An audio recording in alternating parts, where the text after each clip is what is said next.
Hey guys, as always, welcome to Applebee's, and so it begins. Let's talk about that. In this episode, I'm going to get you up to date on what happened yesterday, the release that Sniffin' Joe put out in a White House briefing. I'm going to tell you about it, get you up to date, and then at the end, I've got a question that I believe is super important and needs to be answered, so buckle up. Here we go. I'm going to keep this as short as I can, no ads on my part today. And also I'm going to go a little bit shorter as well in case you want to share this, because this needs to be heard. And I do think it needs to be also read by each of us. So I'm going to put a link down below. I want to encourage you to jump over to whitehouse.gov and read this for yourself, so it's not just some guy in Appalachia telling you about it, that you see it in black and white. It's only 6 paragraphs, but I am going to walk through some of it. And this is a doozy. Now, we knew this was coming. It's not a big surprise. He campaigned on these basic tenets. We just didn't know it would be happening this soon. One thing the left is really good at is steering and pushing a narrative forward.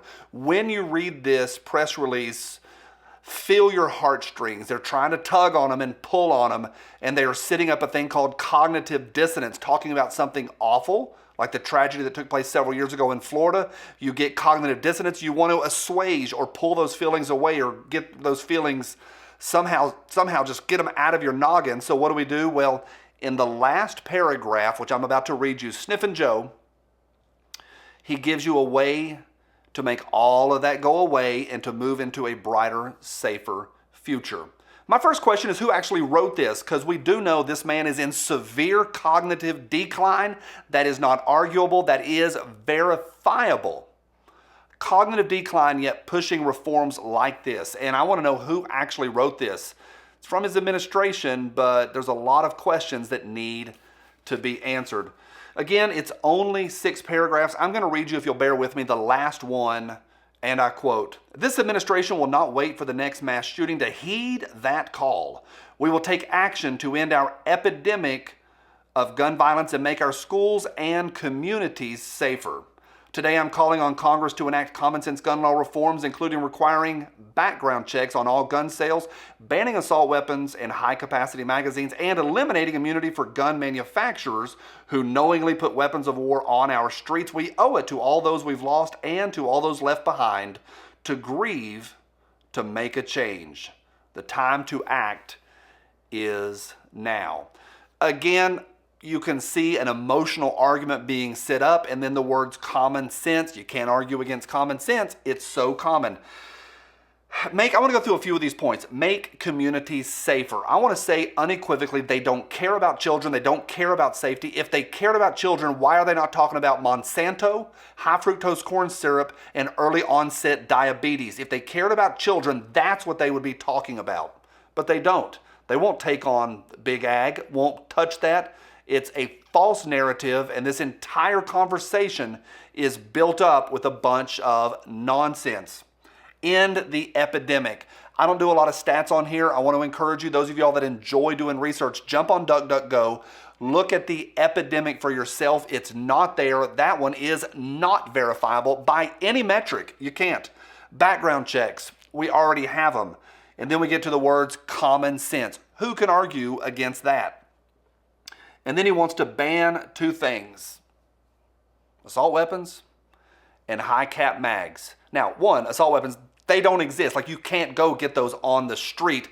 What he's actually talking about is the most popular tool in all of America in that category. I've got one in my lap right now. That's what he's actually talking about. But instead, he uses AWs as a pejorative or a dysphemism in order to pull those things down and group them into another, because assault weapons, that sounds a lot scarier instead of I'm not going to go into it. I promised myself I'd push this forward, but I'm saying very clearly, nonsense. Finally, banning of high cap mags. We should call those standard cap mags. That's also nonsense. And then going after the manufacturers, I told the podcast yesterday that that's important right there, because they're holding manufacturers liable for something that a user uses with their tool. You don't hold Ford and Chevy liable for what their tools are used for and their vehicles used for. This is new ground, and watch that one. I think in this entire press release, that's the one to watch. Here's my big question, then I'm going to read you something. Who's going to stand up to this nitwit? Who? Now, at this point, a lot of y'all have emailed me about Governor DeSantis down in Florida. Awesome, rad dude. He hung the phone up on Sniffin' Joe just the other day. But who in D.C., an elected official, will stand up? I know that we all have a part to play as individuals, but I want to see someone in D.C. from the House or the Senate to stand up publicly. I'd like to see a squad of them do that. It seems like we've got more rhinos than ever before. If anything we've learned over the last 2 weeks of that nonsense sham trial is that we've got more rhinos than we realized. Spineless elephants parading around and in a nonstop cycle of hunting for the next re-election. That's all they're doing. Who's going to stand up? Common sense sounds really good. In 1934, it was just a tax on machine guns and silencers. In 1968, it was just a ban on buying guns through the mail. In 1986, it was just a ban on new machine guns.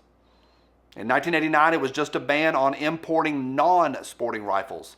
In 1993, it was just a background check when you buy a gun from a dealer.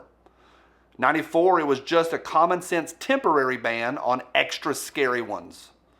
2014, it was just a ban on importing the Russian ones. 2017, same things. It was just a ban on importing the Russian ones. 2021, it's just a common sense permanent ban on the most popular rifle in all of America. I'm watching. When I know more, you'll know more. And I hope you're watching just as firmly and as much as I am, because all of this matters. And to anyone that's on that side, from my cold, dead hands. Bye.